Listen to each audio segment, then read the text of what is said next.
All right, you guys, we are going to take some notes understanding what net ionic equations are. So I am on page 13 of your note packet. So if you could push pause if you need to, locate your note packet, and then, like I said, get to page 13. So we're looking at how do we write net ionic equations. This is going to be applied to the lab that you're doing concurrently with this.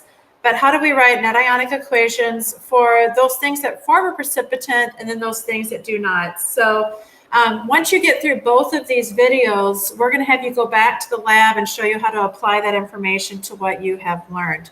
So on page 13, we're first going to look at, this is going to be an example of a precipitant forming reaction. So in this particular case, and eventually I want us to go through and we're going to write out what actually do we have here. And I'm going to have to write, pretty small. You know, we always try to like limit all kinds of issues, and then it's like we hit record and then the issues just happen no matter what. So I'm going to write this a little bit smaller, a little more condensed, just rewriting what we see. And we need to realize, and you can always double check with your reference sheet, but we're beginning with two aqueous solutions here. So again, a reminder on how do we look at this to know that it's aqueous. Well, I'm going all the way down here to where it says carbonate, and carbonate is going to be soluble with any alkalis, and we're mixing it with sodium, so that's an alkali. It will be soluble, which means aqueous. And then that sodium carbonate, in this case, is reacting with silver nitrate. And again, to just guarantee that it is aqueous, we look at any nitrate up here is going to be aqueous with any cation. So they are all soluble. Okay, so I'm using that information. So I want to add that in. Okay, that reacts with silver nitrate. Sometimes, again, you guys know I put parentheses around there to help me remember. And we're just switching partners, right? So sodium is now going to bond with the nitrate. It's a 1-to-1 ratio. Okay, that is aqueous. All nitrates we just saw in our reference sheet are aqueous.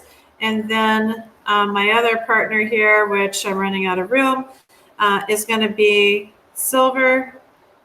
That is bonding with carbonate. Now, carbonate is a -2 charge, so that's why I would need a 2 right here. These are all things that at this point you need to be able to understand readily.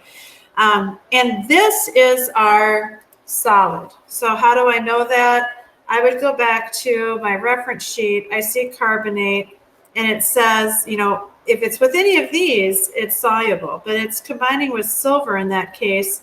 And any other cation is insoluble. So this would be our insoluble product. And we would see that by maybe a color change, definite cloudiness. In this case, very likely it would be a white precipitant. Silvers tend to do that. But if we needed to balance this, which we do, we put a coefficient of 2 right here and a coefficient of 2 right there. Okay, so we're going to kind of answer both of these. We already did it up here because this is what we need to be adding to our lab eventually, is the state of matter that it's in. But as a reminder, in here, what was our insoluble salt? Well, it was Ag2CO3. So the product is what we're looking at, which product was insoluble. Now we're wanting you to draw a picture of what's going on here. So let's assume that we had a really large beaker of the two reactants to begin with. And remember, they're an aqueous solution. So if we go back up here, we have combined a decent amount, maybe 30 mils of sodium carbonate, and then I had 30 mils of silver nitrate, and I poured them together.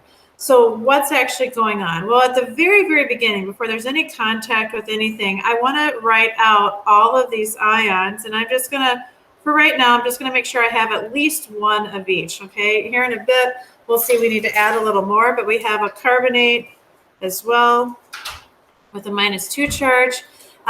We want to represent the silver that's here, so I would write that in. So silver +1, and then we have this nitrate that's a -1. Okay, judging from the equation, we need to represent that it's this silver carbonate that falls out. Now, because there's two silvers there in the compound, I want to go ahead and draw in another silver up here. okay, just to represent what's happening, okay? So at the very beginning, you have these things in here, but very quickly they have kinetic energy. They're going to make contact with each other. And we want to represent what's happening by showing that these guys right here are what are falling out of the solution. And they end up eventually, if we were to be patient and let it settle over time, this is where we would see that white precipitant falling and eventually settling out of solution. The sodium still remains in the solution as an ion. It's not insoluble. And same thing with the nitrate. It just stays there as an ion. We don't really see that, and we wouldn't see it unless we evaporate off. Remember, there's water in here. If we were to evaporate off the water, that would be the only time we would see the sodium nitrate collect again as a solid. But as long as it's in water, which is what this all started with, right? The only things we would see fall out of the solution would be silver carbonate here. This relates like whenever you think in your own, like ring around the bathtub type of concept. When you hear about hard water, those hard water situations are created by insoluble salts. So in our own water column, we have different ionic compounds that are there that when they mix with other ionic, they might have started off soluble, but as soon as they interact with another ionic compound, we can see them creating new compounds, new precipitants, and we see that as like the ring around the tub or the ring around the toilet. Like, you know, I have well water, and there's a real high iron content in my well water, and as soon as some of that iron ionic compounds that used to be soluble interact with another ionic compound that again used to be soluble, they produce an insoluble salt. And I can see that as an iron being released around my toilet. Just wonderful, right? Okay, so this is the picture that we want to see. I'm saying a lot. Sorry, you guys. I got to get better at the whole lack of not saying Let's get into actually writing the net ionic of what this is. Net ionics are simply going to reflect the ions that are involved in making the insoluble salt. So, and I want to represent how many I use. So I used 2 silvers here. I will always write its charge in. You might even see, and it probably is most appropriate to write its state of matter at that case. We had carbonate.